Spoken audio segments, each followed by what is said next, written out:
A new Utah law that bans gender-affirming medical care for transgender youth is about to face some legal challenges. The National Center for Lesbian Rights and the American Civil Liberties Union of Utah say they plan to file a suit in the coming weeks. Utah's new measure was just signed into law on Saturday. It prevents minors from receiving gender-affirming surgeries. It also puts an indefinite moratorium on access to puberty blockers and hormone therapy. In a statement, the ACLU says it will use, quote, every avenue necessary, including litigation, to fight this ban.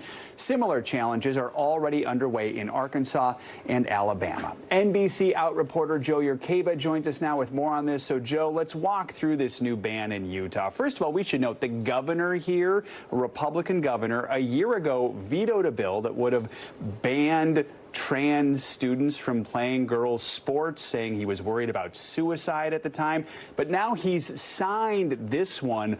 What's the response to this from trans kids, from their families, and those who provide medical care to them?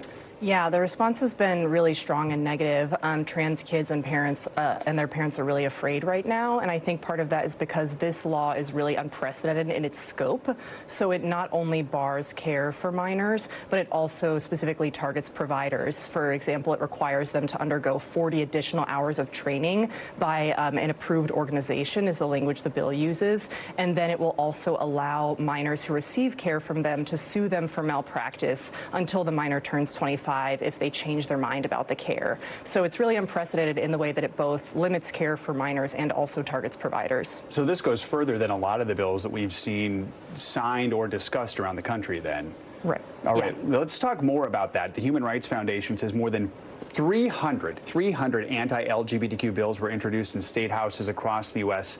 last year. We know a number of them targeted transgender youth. Let's break down the impact of these bills and of the legislation. First, talk about the mental health impact. Sure, yeah. We have some stats here from the Trevor Project. They recently did a survey of trans and non-binary youth about the impact of this legislation on their mental health. And 93% of trans and non-binary youth said that they're worried about being denied access to gender-affirming medical care. 91% said they're worried about being denied access to a bathroom, and 83% said that they're worried about being denied the ability to play sports due to state or local laws. And then, trans youth just tell me that this affects their day-to-day lives. It keeps them from sleeping. It makes it hard for them to perform in their classes. They have trouble forming relationships. So this really has a widespread impact on their lives. Just overall, what's at stake here when trans youth can't get the gender-affirming care they need? Well, their mental health obviously is at stake, like we just discussed, but it's also just their ability to feel like they can be themselves out in public, their ability to feel accepted, to feel like they have a safe space at school. So it's really just, their really basic ability to feel like they can be who they are without any repercussions. You have talked to many trans youth over the years, and they'll tell you the thing that can bring them the most joy is getting that gender-affirming care, right? Exactly, yeah, getting that care, because really that's only one part of who they are. So when they have that care, they can do all the other things that they love to do, whether that's sports, art, all of those things. All right, Joe Yurcaba, thanks so much for your reporting and for joining us. We appreciate it. Thank you.